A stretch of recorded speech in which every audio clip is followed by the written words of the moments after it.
So let's take a look at the Bluegrass All Stakes Pick 4. There is a Pick 5, but I like All Stakes. I think they're more fun. So you could add this you could add this analysis to your own Pick 5 and go for it. But I like All Stakes. I think they're more fun. So this is comprises races 7 through 10 on the Saturday card at Keeneland, and this is a pretty good sequence. Leg 1 is the Appalachian Stakes, and it's the 7th race on the card. It's running a mile on the turf for 3-year-old fillies. And you see right off the bat that there isn't, there's a lone front runner, poolside with Slim, and really, I could kind of go either way with her, but the big issue is you see all those pace pressers, and I don't think she's going to be able to settle terribly well in this spot, particularly with the likes of Living Magic and Pounce being up on her heels. So I could go either way, but I probably would look to discard Poolside with Slim. From the early presses, I like Living Magic. I think this one has demonstrated a good progression. Last time on the synthetic in the Cincinnati Trophy, kind of ran into a buzzsaw with the front runner whose name escapes me. But I think it was an early pace favoring track that night. So anybody behind the front runner was a little bit at a disadvantage. This is a good horse. Going back on turf, which is a preferred surface, I think is one you have to consider.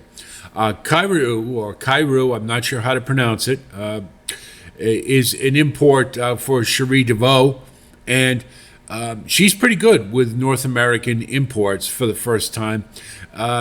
If you look at this horse's back class, this one has been running against some horses who came over here, most notably Mountain Bear, and Pearls and Rubies was one of the hot horses at Ascot with a lot of quality. So this one's run against some good horses and fared well.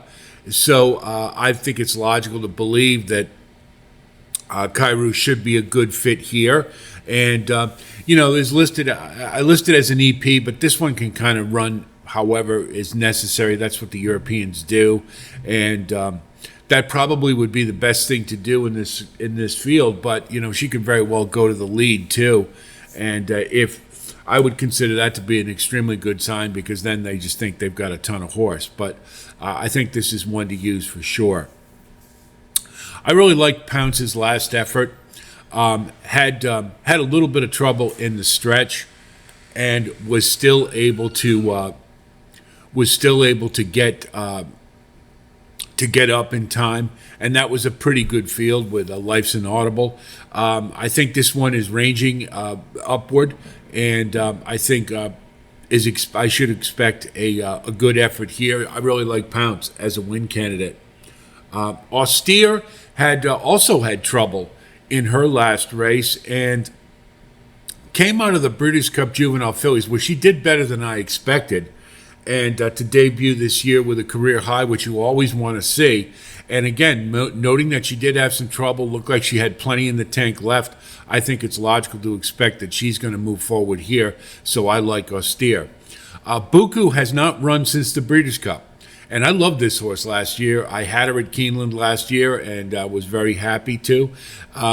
In the Breeders' Cup, she didn't run a bad race, but really the issue is, what are we going to get this year? We know she likes Keeneland, that's true.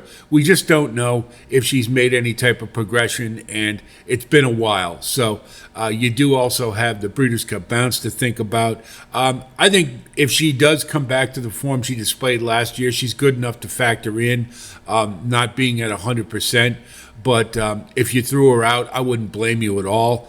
And so I can kind of go either way with Buku, just based upon, more than anything else, all the time off and just hasn't run.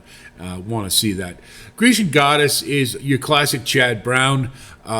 Really doesn't have a lot of a track record, but how many times have we seen him throw the horses in these races where you don't really expect much, or they don't look on paper like they're going to do much, and then they leap forward. So I think Grecian Goddess is one you have to consider.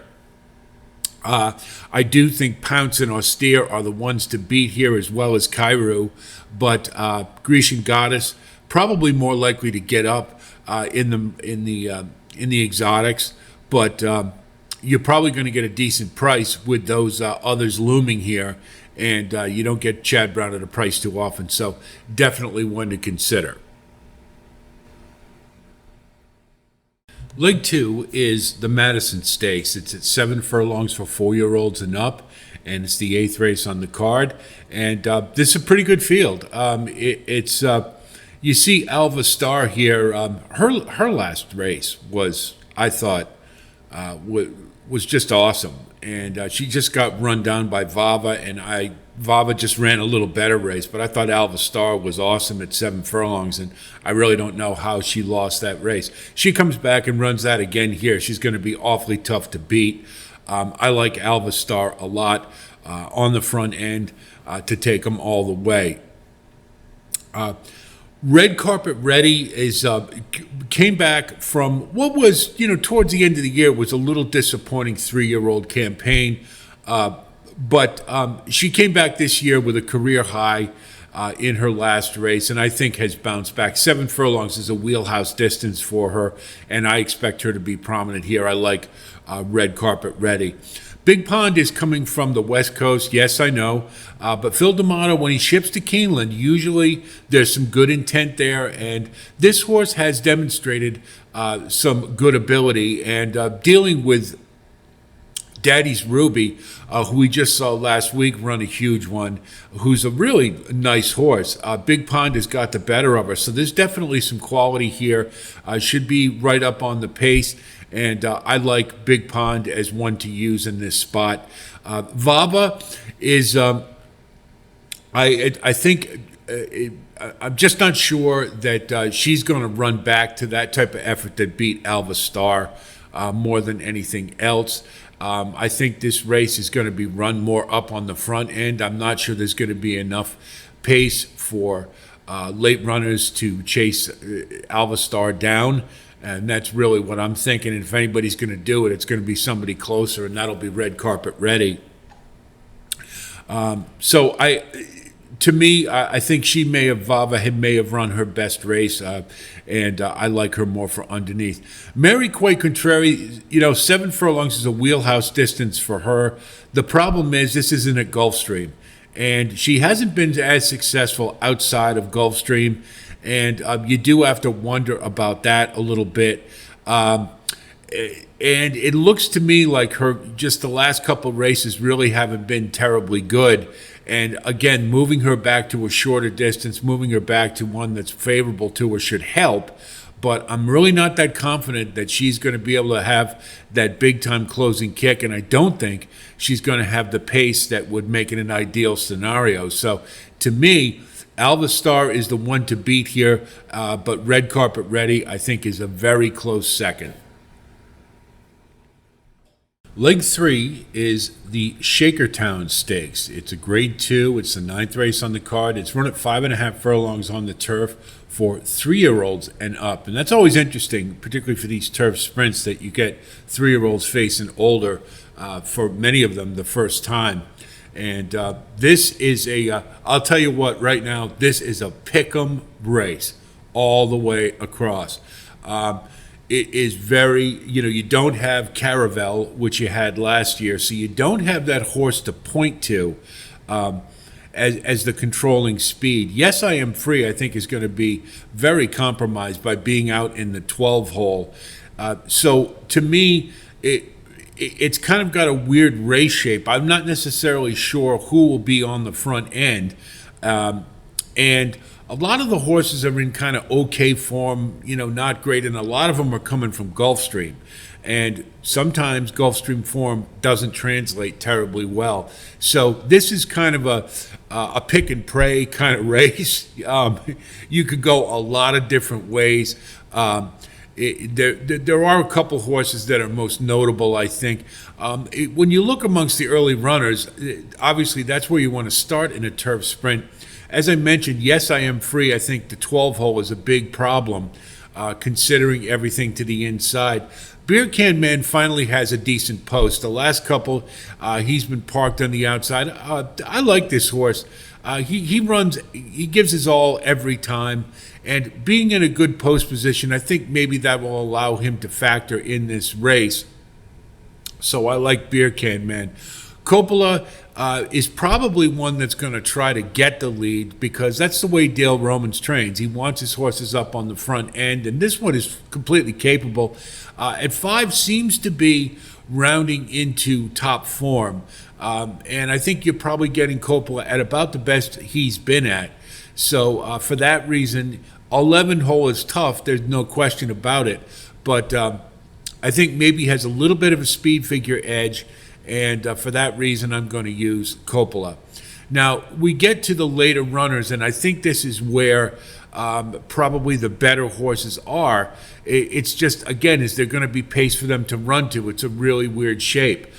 So Sua Summer is in the 2 hole, and I think that's advantageous. This one last time kind of went against the grain, normally runs from off the pace, but was up on it last time and was able to get the job done. I think this is for Bill Mott, big stakes day, Bill Mott. Always have to take seriously, and I think this one's coming into really good form, and I like a lot in this race. I think Sua Summer is certainly one of the top horses. Mark of the Z isn't also eligible, and because of the shape of this race and because it's a weird one, you're going to get a price. This one loves the distance and is just a hard knocker. Of all, you can go a lot of different ways, but just for a horse for underneath at a price, if Mark of the Z draws in, I'm going to use that. Not a threat to win, but I think one that can get in to the exotics at a big price.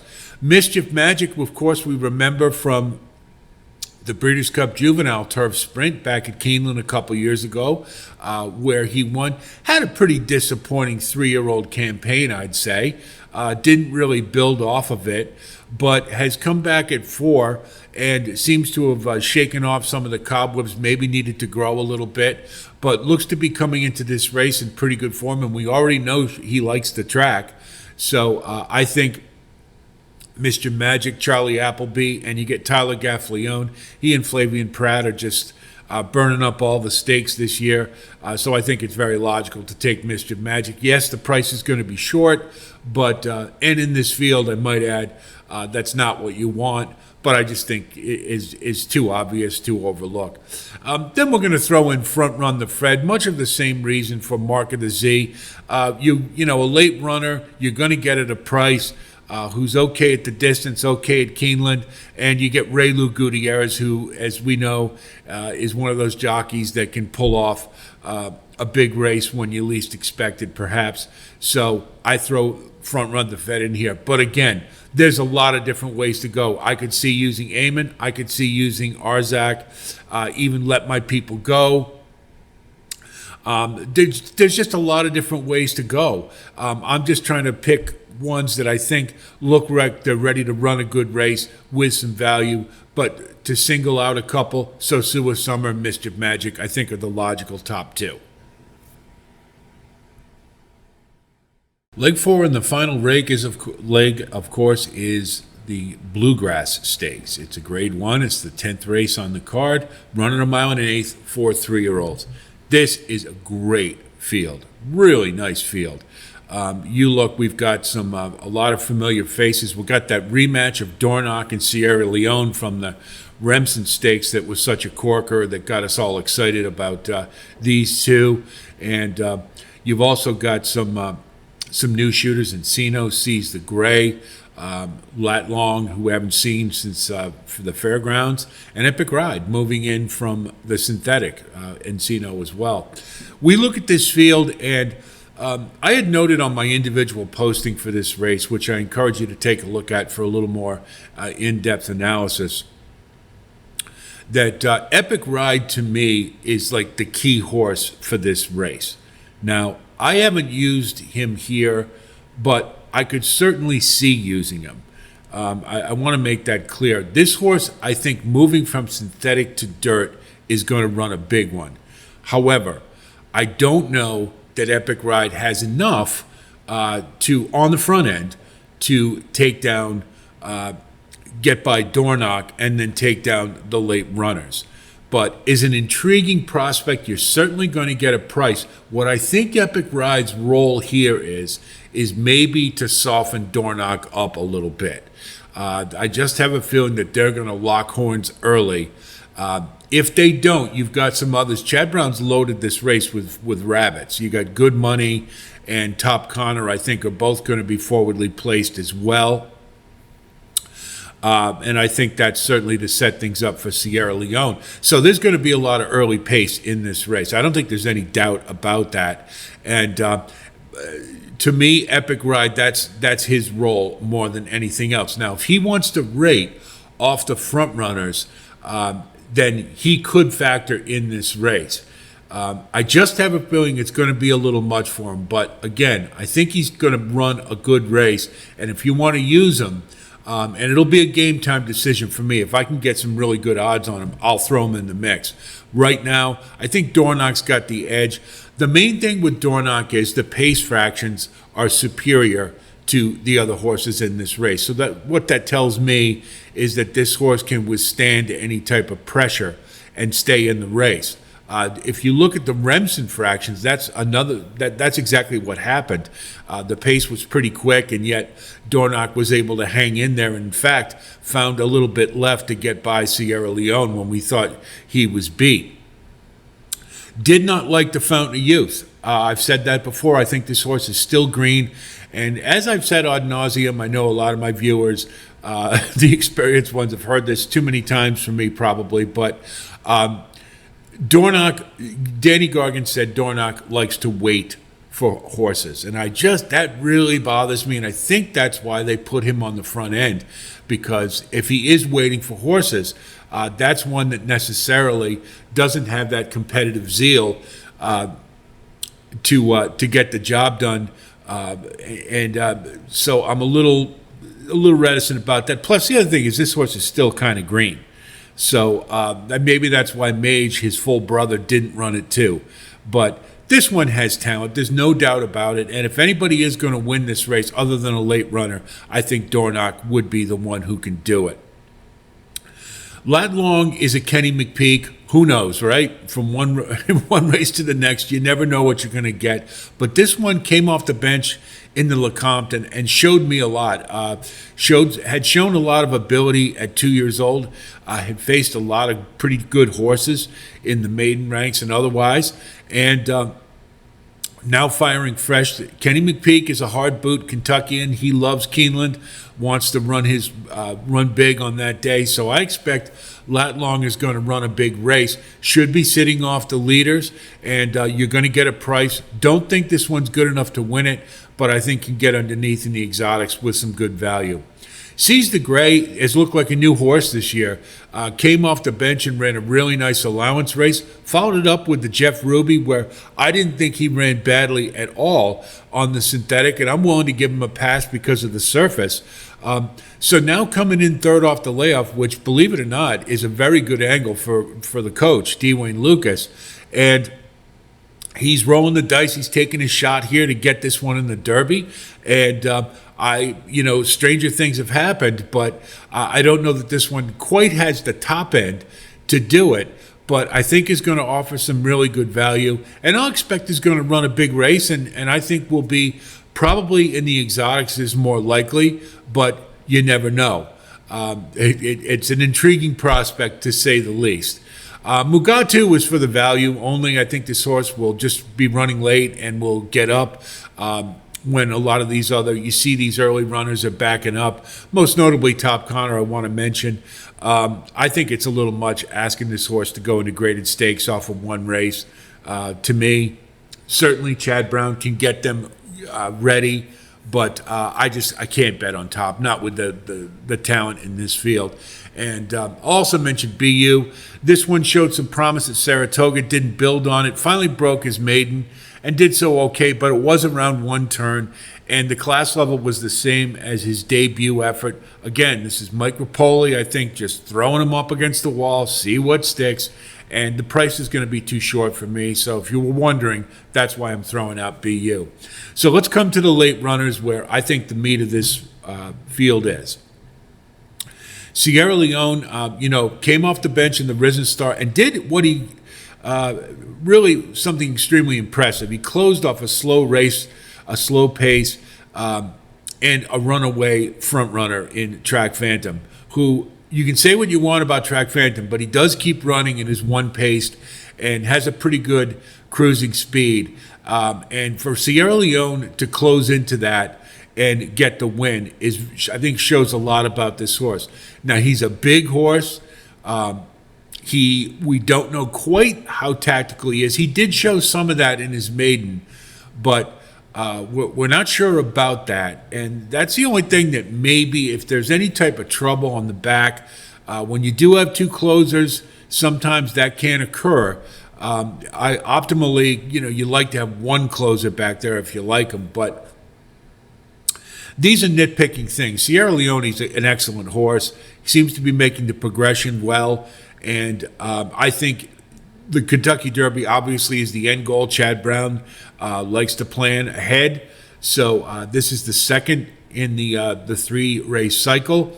But I think he should be a little more fit than he was in his debut. And so I think no question Sierra Leone, to me, is the horse to beat here. I think he's going to have a good scenario for his late kick as well. Now, Encino is a horse that I really like. I really liked what I saw in the Battaglia. This horse has been made leaps and bounds, made a big step up in that race, coming from off the pace and closing well. I have no reason to believe this horse won't be fine on dirt, and you get the synthetic to dirt angle, where a lot of times it's like taking off the handcuffs.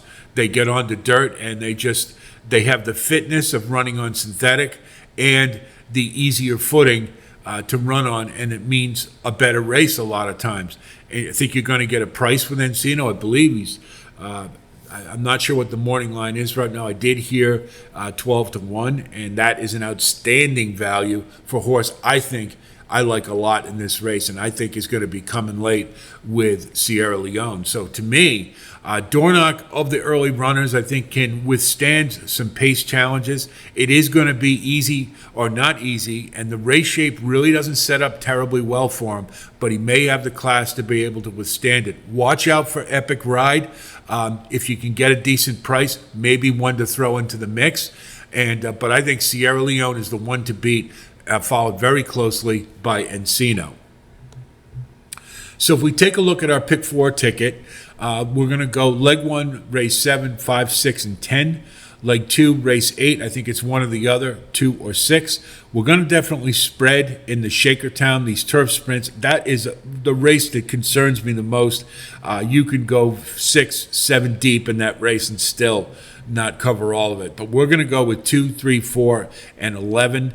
And then in the Bluegrass, we're going to use 4, 10, and 11 with a little emphasis towards Sierra Leone and Encino, but we want to be covered in the event that Dornoch is able to withstand any pace pressure, which is entirely possible.